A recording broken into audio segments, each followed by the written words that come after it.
Hi everyone, Ryan Miles here from Untold Gaming, and I'm here to talk to you about Pricia World, which is the deck that I played at the Atlantic City ARG this past weekend, and I got a top 8 finish. So what Pricia World is, and how it's different from traditional Pricia aggro, is that instead of playing a lot of swiftness red resonators and a lot of burn spells, it instead kind of goes back to the old Alice's World deck from the old format before Alice Cluster rotated out. I'm sorry, before the Grim Cluster rotated out, and it tries to use things like Adam Brawley and Dreg the Red Dragon to abuse Pricia's God Art and give these very cheap minions swiftness and flying, so that you can OTK an opponent in a single turn from a very small board state. So to talk about that a bit, we have to look at Pricia the True Beastmaster's first side. Her Resonance of a Fire Magic Stone gives target Resonator you control swiftness until end of turn, and her Resonance on Wind Magic Stone gives target Resonator you control flying until end of turn.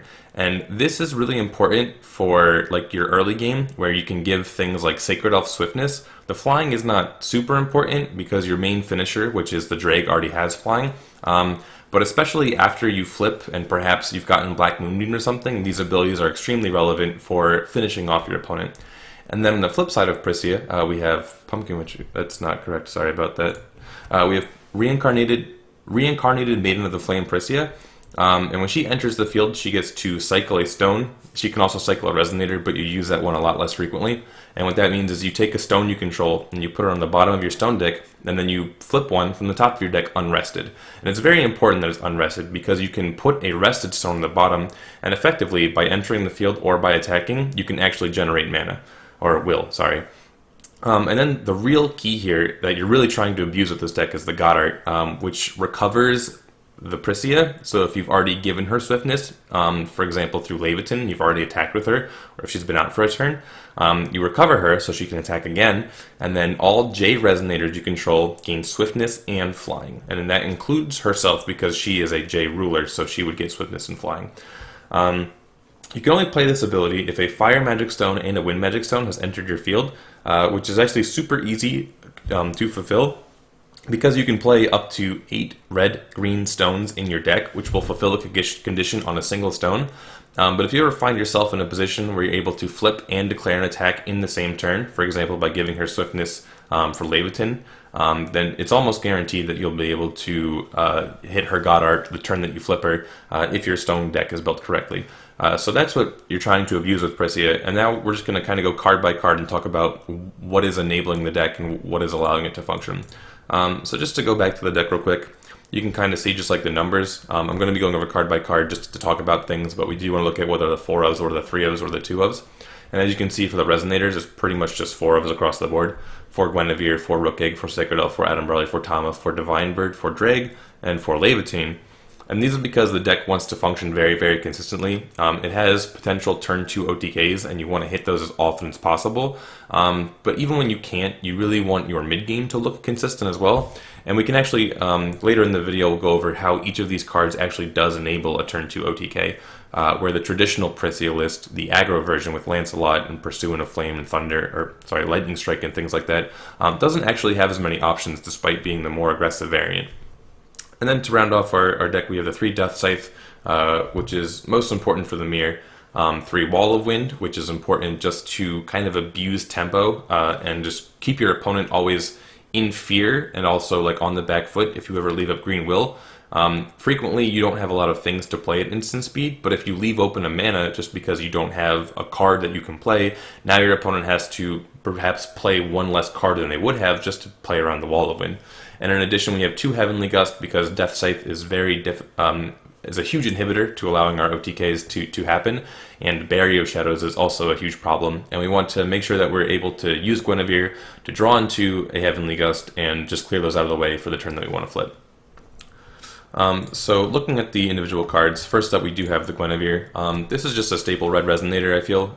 It allows you to move a lot of cards in a small amount of time, just to try and find the pieces that you need to make the OTK or just any play really happen. So like, for example, you can just play Guinevere turn 1, and if it sticks, then you can start sacrificing your Rook Eggs, your Tamas, your like divine birds and just like draw 2-3 cards at a time, and that will allow you to just see things. Just like when you have more options by looking at more cards, then you just get to be able to do more things. And the main thing that Guinevere really digs for is the Heavenly Gust.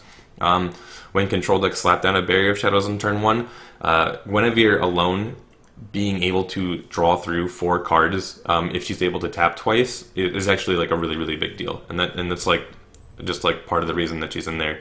In addition, you have a lot of fodder where you have a lot of things that just replace themselves when they enter the field, so she's able to generate +1s instead of just neutraling. Next up we have Rook Egg, and Rook Egg is really in there just to kind of enable the combos. You need 1-drop resonators that replace themselves to enable Atom Brawly. And Rook Egg is able to search out Drag the Red Dragon, which is our primary finisher, and we'll get to that in a second. So Rook Egg being able to search Drag when you sacrifice it for an Atom Brawly is really important, and in general it just combos well with the rest of the deck. Next up we have Sacred Elf, and Sacred Elf is probably like one of your most important 1-drops. It's really what you're mulliganing for alongside of your Regalia. Sacred Elf allows you to flip on turn 2 if you don't have the Energize token. So if you go turn 1 Sacred Elf, then you're able to OTK your opponent on turn 2, which is really like the scariest part about Pricia, and why you'll see a lot of other lists are main decking Death Scythe and Barrier of Shadows and the like. And in addition, there's a lot of really cool things you can do with Pricia specifically and Sacred Elf, where if you call a stone, or if you already have a stone, or if you energize, you can play a Sacred Elf, call a stone, and then if you find a red stone, then you can give her swiftness, you can tap her for green, and you can just put a lot of your hand onto the board in a very short amount of time. Next up we have Tama. Really, again, just another 1-drop that cycles. You know, you're just looking for cards that replace themselves, so you're always finding gas, you're always finding things to play, and you can always make sure you have enough damage for the OTK. And Tama also is really useful because it gets rid of opposing blockers sometimes. The next card that I'm going to talk about in the deck is Divine Bird of Ataraxia. And the reason this card is important is because, again, it replaces itself, but it's also a flyer and it's a 1-drop. So this is really good against opposing Pricia decks, where if they don't really have like Artemis Bows or Memory to Memoria, they won't be able to deal with a 1/1 flyer, and then you'll be able to block, you know, at least 1,000 damage by blocking the Pricia, and usually it's closer to like 1,800 or 2,000 in a single swing. So when they don't have answers to Divine Bird of Ataraxia, you can block a lot of damage. So that's why we play Tama, and we can actually kill opposing Divine Bird of Ataraxia if people are trying to do the same strategy. So next up we have Drag the Red Dragon. Drag is our big finisher. So let's just break this guy down a little bit, right? So he is a 12/12 flyer, 4/5. But you may pay 1 less to play this card for each resonator put into a graveyard from your field this turn. So that means if you've had 4 resonators enter your graveyard from a field this turn, then he will only cost 1 red mana, and that will apply to every Drag in your hand. So if you were able to sacrifice 4 resonators, and again, this is very easy to do in this deck because you have Leviathan, you have Guinevere, and you have Atom Brawly. So let's say that you play a Rook Egg and a Guinevere, and your opponent doesn't interact with your board. Before your untap step, you can sacrifice the Rook Egg to Guinevere, search for another Rook Egg. Then you can play the Rook Egg, sack it to Guinevere, search for another Rook Egg, play the Rook Egg for 1 mana, sack them both to Atom Brawly, and now you've already met 4 resonators hitting the graveyard, and you can even search for the Drag off of your Rook Egg. So the fact that this card is red, the fact that it costs less for each resonator put into a graveyard is very important, and the fact that it's a 12/12 is absolutely insane. The fact that you can play a 12/12 for 1 mana and then give it swiftness is really the powerhouse of this deck, outside of, you know, Pricia the ruler just being so potent by herself. And that's what this deck tries to abuse, where a lot of the traditional aggro lists don't curve out into Drag or Atom Brawly, they curve out into Lancelot, Burn Spells, and Pricia the Pursuit of Flame. And I feel like Drag is a lot more effective in a lot of situations. Just in terms of, like, if you play a Drag and you're not giving it swiftness, like, they still have to deal with a 12/12. So that's why I like this version a lot more. Next up, of course, is the Atom Brawly. And if you haven't seen this card before, he's got a lot going on. But basically, what he does is you can sacrifice 2 resonators instead of paying his mana cost, which is blue, blue, and 1. Obviously, we don't play any blue stones, so we're never going to cast them for mana. And then, based on the resonators that you banish, you get some effects based on the colors that you banished for. So typically, You're trying to banish a red and a green resonator in this deck, and that will give him the ability to deal 400 damage to up to 1 target resonator. And again, that's really useful when you're trying to kill out things like Divine Bird of Ataraxia or other like small flyers or whatever, just so you can push your damage through. And when you banish a green resonator, you produce a mana, and that allows you to sacrifice resonators to do things, and then you can produce mana to play more things. So with Drag in particular, just this card alone with Drag will make Drag cost 2 mana effectively, because you are sacrificing 2 resonators. So Drag now costs 3 mana, and then Adam Brawley produces a will, so you'll be able to use that will to pay Drag. So if you Adam Brawley twice in a turn, for example, you can play Drag for free, basically, if you produce mana with Adam Brawley, and you can also play multiple Drag. So that's really what the deck is trying to do. Next up, we have our Regalia Levitine. This is the most important card to see in your opening hand, and it's primarily because of the first line. Your J Ruler gains swiftness, and even besides that, every other line pretty much is relevant. Just being able to make your ruler do more damage, being able to banish a resonator to recover this card to do more damage, producing will when you see multiples, because again with Guinevere you do draw a lot of cards, so when you're able to turn your excess of cards into more mana by discarding cards, like you discard Levitin to produce red mana, and again red is the most important mana you can produce because it will fuel your Drags in the mid to end game. And then being able to banish it to give imperishable is also incredibly important. There's a lot of times that you'll be playing against Alhamat, and your opponent will guaranteed have Black Moonbeam all of the time. So in order to beat that, you can call a couple stones. Usually Alhamat is a control deck, so you don't need to be super aggressive because they're not threatening to kill you, right? So you can call to 4 or 5 stones, and then you can play a Regalia, a Death Scythe or a Levitin, doesn't matter. Just you're trying to trigger Torrent here, and then you play a Heavenly Gust, and then you clear out your opponent's Death Scythe. It's like we're assuming they have Death Scythe, right?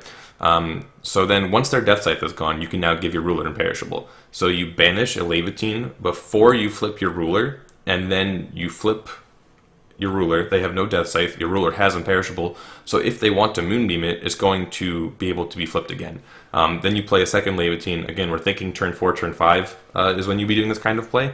And with Guinevere, you're just going to be able to see a lot of cards. So it happens most of the time, I would say. This is how it looks like when you beat an Alhamat deck. You clear out their Death Scythe, you force them to have to Moonbeam your ruler while it has imperishable, and then you can just flip it again, and they won't have another Moonbeam, you can win the game, that kind of thing. So every line of text on this card is very, very important.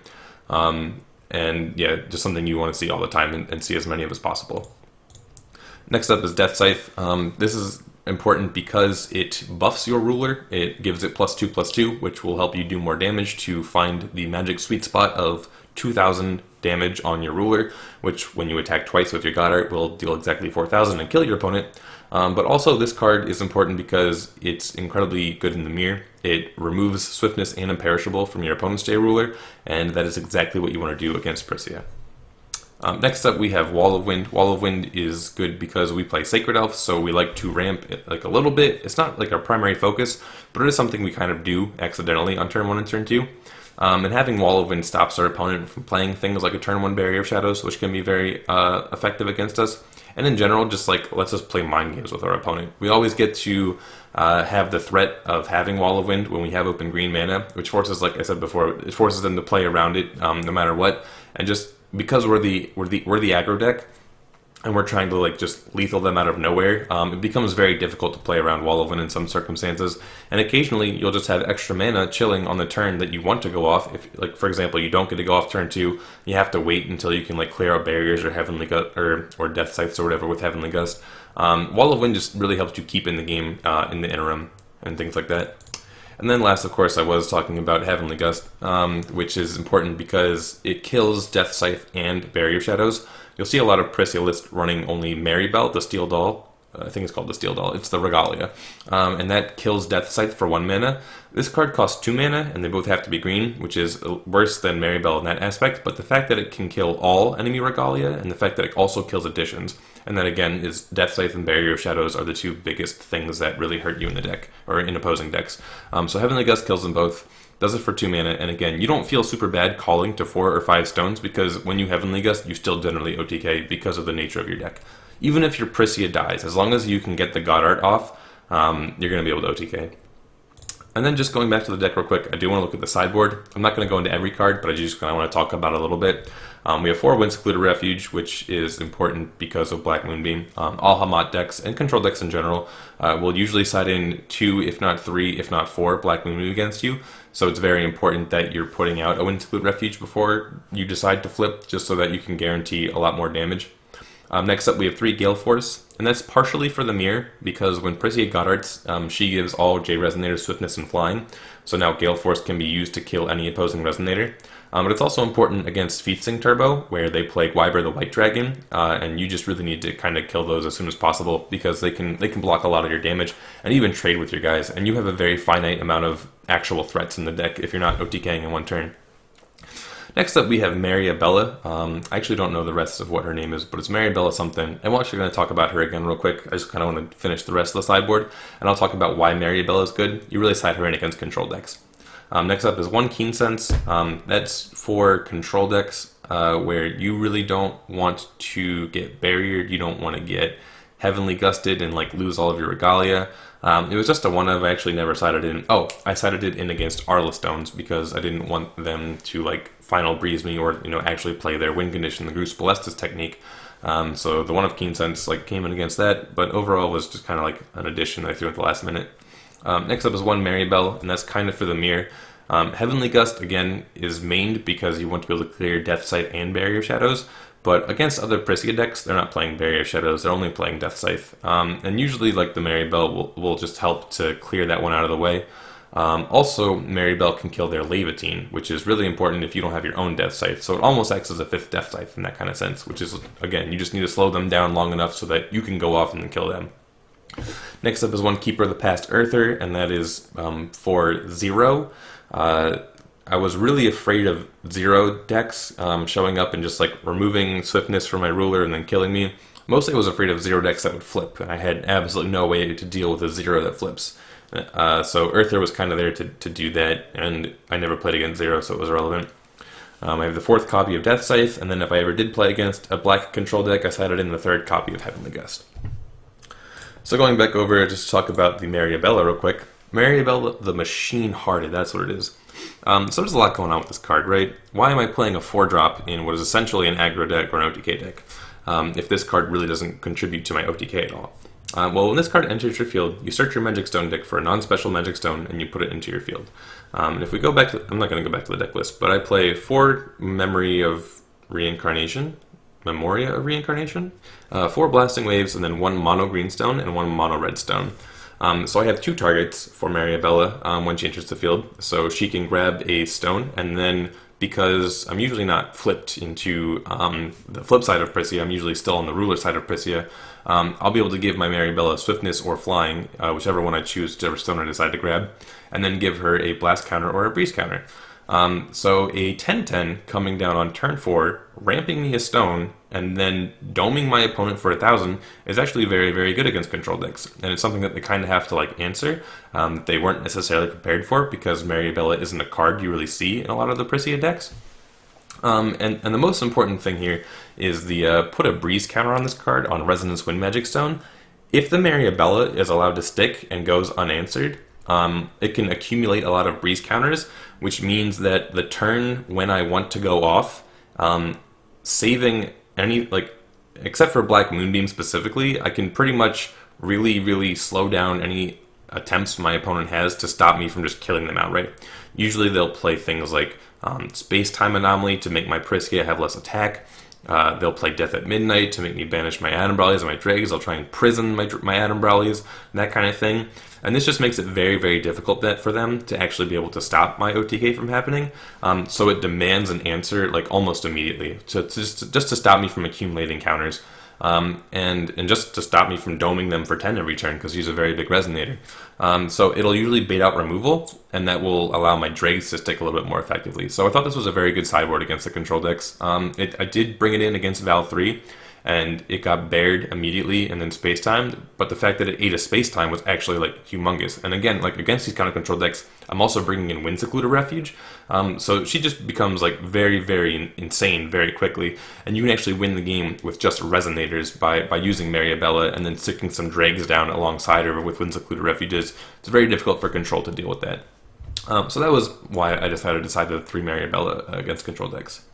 And then I guess just to wrap things up, I do kind of want to like show some gameplay with the deck. I have like a sample opening hand where I can just go through some scenarios here, and just kind of talk about like how this deck is a bit more explosive than a typical red focused Pricia list. So for example, if you have Energize, any Pricia deck could do this, right? They can Energize and play Sacred Elf, and then you can call a stone, and now I can give my Sacred Elf Swiftness and Flying. Most Pricia decks don't play additional green 1-drops. They only play Sacred Elf. Maybe they play Bird if they're afraid of the mirror, but usually they're playing Guinevere, Rook Egg, Lancelot, Thunder, Lightning Strike, Memory to Memoria, Pricia Pursuit of Flame. You know, I've already talked about these cards a lot, but they don't really play Tama or Divine Bird of Ataraxia. So now, because I gave the Swiftness, I can play Divine Bird of Ataraxia, and now I can use this stone to play a Rook Egg, and I can play Levitine. Like, this is something that a typical deck wouldn't be able to do. They would just Energize out a Sacred Elf, and then, like, just play a Rook Egg, or, you know, like any 1-drop of Guinevere, right? So this lets me get an extra guy out, and then on turn 2, I can just OTK, because typically with the traditional version, you would need, like, 2 Regalia to do this. But now I can just like go ahead and flip my ruler. I've got like 4 guys I can sack to Levitine, and I can just win the game on the spot. 3 guys, so this would be before untap, and then sack all my guys to untap. And if for some reason they manage to kill, they use like a Thunder on this guy, I still have like 2 guys, and I can just like Adam Brawley to. So let me back this up a little bit, right? So let's say they somehow kill my Sacred Elf, they use Memory to Memoria, they Lightning Strike it, whatever, they don't want me flipping on turn 2. Understandable, they don't want to lose the game. So we'll go ahead and Adam Brawley over my Rook Egg and my Divine Bird of Ataraxia. We will get to search my deck for a red Resonator. I think here we just go. We've had 2 guys die, probably just Rook Egg, right? So then we get to produce a will off of the Divine Bird. We also draw a card for that. And then we get to shoot a guy using Adam Brawley's ability to deal 400 damage, which is probably irrelevant at this point. But we get to produce a mana. So even though they killed my Sacred Elf and used their turn to do it, I still get to produce a mana here. I still get to flip my J Ruler on turn 2. This was already tapped, so we're at 12. I get to tap it again, we're at 14. Flip, cycle my stone. Oops. So I just need to make sure that I hit a good stone here. Okay, so that'll work. Draw a card for cycling. And now we get to declare an attack. We float a mana, and then we'll pretend we floated a green mana. Oh, this is supposed to be a basic redstone. So we'll pretend we floated a green mana, right? We'll pretend that we actually got it correct. And this is a problem with the inconsistency, but I'll get there in a second. So we floated a mana, and now before blockers are declared, we get to God Art. We're hitting them for 1400. So 1400 takes, the Destiny takes 1400, boom. Now I'm untapped, I've used a Pumpkin Witch effect, I can attack with my Autumn Brawley for 600, they go down to 20. I get to declare an attack again. I get to cycle this stone into a new stone. I think I forgot to draw a card off my last stone, but it doesn't even matter at this point, right? You see what's going on here? I can sack my Autumn Brawley to deal a little bit of extra damage. It doesn't really matter at this point, but we just won't for posterity's sake. So that's another 1400 damage that they're going to take. And after that, I have this 1 will floating, so we can go ahead and play a Sacred Elf with that will. This Sacred Elf has Swiftness, so we can tap it to play a Tama. We'll draw a card. We can pitch this Levitine to play a Rook Egg, and now we can attack with this Tama. They'll take 2. We'll go ahead and sacrifice Tama and Rook Egg to get a Drake from my deck. So we've played 2 Adam Brawleys this turn, so that means 4 Resonators have died. This Adam Brawley is shooting a Resonator. We'll say it's not going to shoot anything because we've already killed everything that they have at this point. But we're going to produce a red mana. We'll play a Drake. So we'll attack for 6, put them to -2, and then we'll attack for 12 and put them at -14.